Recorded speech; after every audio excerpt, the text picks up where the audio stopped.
Assalamualaikum warahmatullahi wabarakatuh.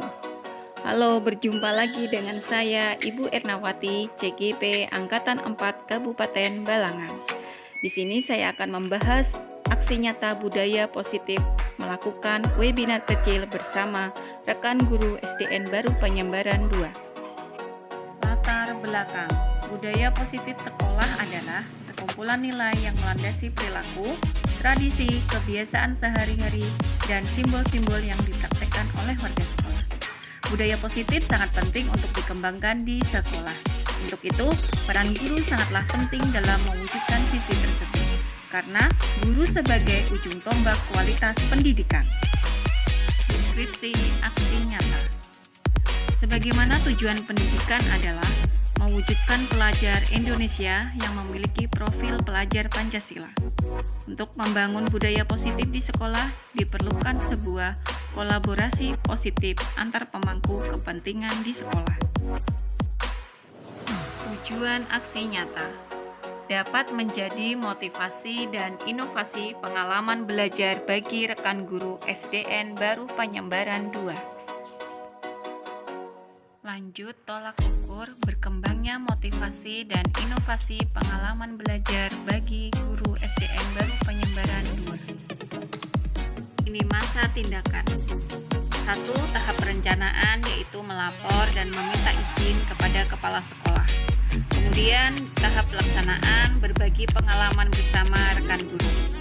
Yang ketiga, tahap refleksi, yaitu melakukan kegiatan refleksi bersama rekan guru. Dukungan yang dibutuhkan yaitu kepala sekolah, rekan guru, dan warga sekolah. Mari kita simak video berikut ini.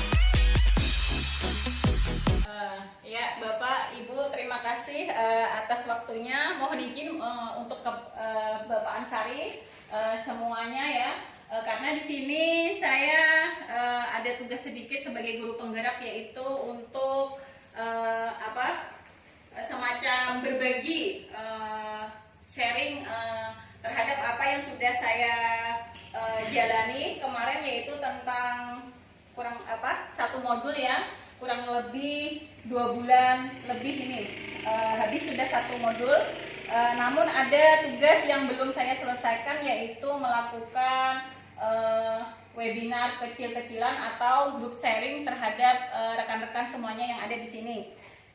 Jadi di sini Bapak Ibu yang bawa laptop bisa dibuka laptopnya, nanti akan saya bagikan materinya, atau yang tidak bisa juga ini saya akan memberi sedikit tentang yang akan kita bahas sedikit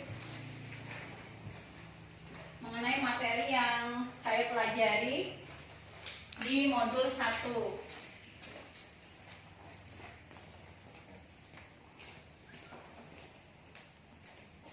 Oke, Bapak Ibu, di situ ada materi tentang pemikiran KHD.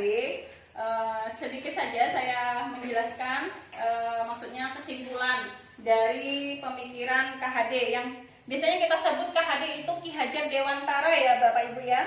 Ini tentang pendidikan. Jadi pendidikan itu menurut Ki Hajar Dewantara menuntun segala kodrat yang ada pada anak-anak agar mereka dapat mencapai keselamatan dan kebahagiaan yang setinggi-tingginya, baik sebagai manusia maupun anggota masyarakat.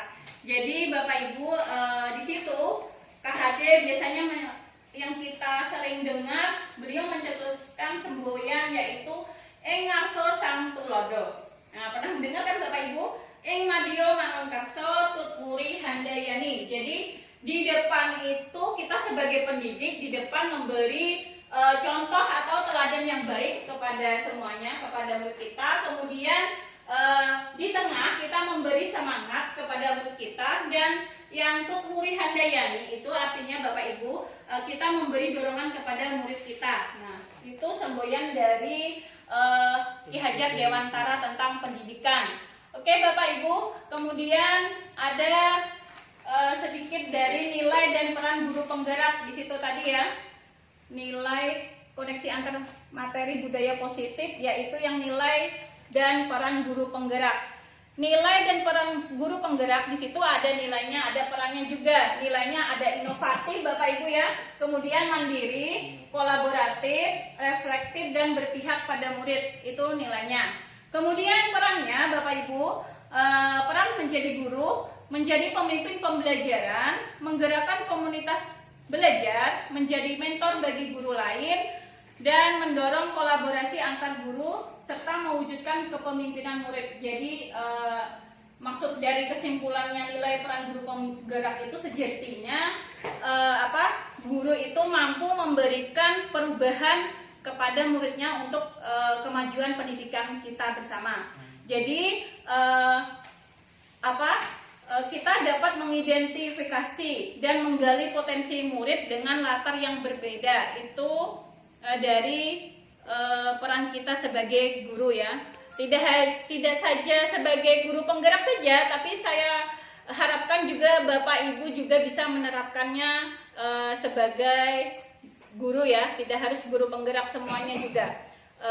Nilai dan peran tersebut kalau tidak salah kita ya, saya sendiri menerapkannya ya secara bertahap, tidak harus langsung semuanya, bertahap. Kemarin juga saya terapkan kepada anak didik kami, yaitu tentang mandiri. Biasanya kan kita kasih tugas itu anak didik kita itu kelas 3 itu kurang mandiri, biasanya tergantung sama orang tua. Makanya kemarin aksi nyata saya di modul yang 1.2 itu menerapkan nilai kemandiriannya supaya tidak tergantung kepada orang tua ya Bapak Ibu. Bisa juga Bapak Ibu diterapkan kepada muridnya masing-masing. Nah, kemudian di sana ada inovatif, nilai peran guru penggerak inovatif itu maksudnya Bapak Ibu kita sebagai pendidik harus kreatif atau inovatif dalam membuat media pembelajaran agar anak-anak didik kita itu belajarnya nyaman dan senang. Nah, iya. Kemudian ya Bapak Ibu kita lanjut dengan yang visi sekolah ya. Visi sekolah. Nah, visi sekolah kemarin saya di modul 1.3 melakukan aksi nyata, yaitu mewujudkan murid cerdas yang berkarakter sesuai dengan profil pelajar Pancasila. Jadi tidak merubah dengan visi sekolah kita, tetap cuma saya tambahi sedikit supaya anak itu mempunyai karakter yang bagus, budaya positifnya bagus diterapkan baik itu di sekolah, di rumah maupun di kelas. Nah, budaya positif sekolah itu adalah sekumpulan nilai yang melandasi perilaku tradisi ya Bapak Ibu ya, kebiasaan sehari-hari, simbol yang dipraktekkan oleh warga sekolah. Budaya positif sangat penting dikembangkan di sekolah karena budaya positif itu Bapak Ibu ya membantu pencapaian visi sekolah. Nah, jadi untuk mewujudkan visi tersebut, jadi peran guru itu sangatlah penting ya Bapak Ibu karena sebagai ujung tombak kualitas pendidikan. Nah, lanjut ya Bapak Ibu, paradigma inquiry apresiatif. Nah, sebenarnya paradigma ini sistemnya pakai sistem Bagja atau model pembelajarannya pendekatan manajemen perubahan yang berkolaborasi dan berbasis kekuatan. Nah, metode Bagja ini Bapak Ibu ya, dia alurnya buat pertanyaan, kan Bagja B, buat pertanyaan, kemudian ambil tindakan, gali impian, jabarkan rencana, atur eksekusi. Jadi itu juga termasuk dapat menyelaraskan kekuatan tersebut di sekolah kita, tentang budaya positif tadi ya Bapak Ibu. Kemudian kita kembali ke yang budaya positif di sekolah. Nah, kemarin saya ada menerapkan aksi nyata yang di modul 1.4 tentang penerapan budaya positif di sekolah. Nah, di sini saya berperan sebagai guru itu menerapkan terhadap anak didik saya ya, yaitu membuat kesepakatan kelas. Nah, kesepakatan kelas 3 ini belum saya bikin yang lebar karena ini ada masing-masing dari anak didik kami membuat kesepakatan kelas, yaitu ada jujur, tertib, berbagi, kemudian menghargai, percaya diri, tepat waktu, nah bekerja sama, bertanggung jawab, saling menghormati, menjaga kebersihan, peduli, berusaha menjadi yang terbaik. Nah, kemudian kenapa di sini ada tanda tangan masing-masing gurunya dengan muridnya supaya ini menjadi guru dan murid itu juga menerapkan disiplin tadi, kesepakatan kelas kita bersama yang buat ya, supaya pembelajaran ini aman, senang, dan semangat dalam belajar. Intinya seperti itu sih Bapak Ibu. Ini bisa juga Bapak Ibu terapkan di masing-masing kelasnya ya, tentang kesepakatan kelas kita bersama ya. Baik itu jujur, maksud jujur ini dalam berkata harus jujur. Jadi tidak hanya muridnya maksud saya, tetapi gurunya juga. Jadi kami sepakat dengan kelas 3 tadi ya, menerapkan yaitu kesepakatan kelas dengan jujur. Jadi tidak berbohong. Jadi bila melanggar peraturan ini, kesepakatan kelas, maka sesuai kesepakatan kami bersama itu dapat hadiah. Hadiahnya misalnya membersihkan kelas atau membersihkan WC. Itu misalnya, itu kami kesepakatan kami ya Bapak Ibu ya. Supaya maksud dari saya membuat kesepakatan kelas ini Bapak Ibu ya, supaya kemajuan murid kita itu maju dalam pendidikannya. Maksudnya karakternya baik, kemudian karena dia menerapkannya sehari-hari, baik di kelas, di rumah. Jujur itu nggak harus di kelas saja Bapak Ibu, di sekolah, di rumah, di mana saja kita berada, itu bisa diterapkan. Jadi intinya saya menerapkan budaya positif ini supaya anak murid didik kita itu supaya dia mempunyai karakter yang baik, bisa mandiri, bisa bertanggung jawab terhadap apa yang dibuatnya. Nah, jadi Bapak Ibu, ini salah satu contoh dari apa yang sudah saya terapkan di kelas 3. Mudah-mudahan Bapak Ibu juga bisa dapat menerapkannya masing-masing di kelasnya masing-masing. Ya, sebagai contoh tadi, bisa nanti Bapak Ibu juga nggak harus sama seperti saya, bisa tergantung murid impian Bapak Ibu. Misalnya Bu, saya pengennya menerapkan 5S misalnya. Bagus itu menerapkan 5S itu senyum, salam, sapa, sopan, santun. Nah, itu bagus juga Bapak Ibu ya, diterapkan di sekolah, di kelas kita, di sekolah juga bagus.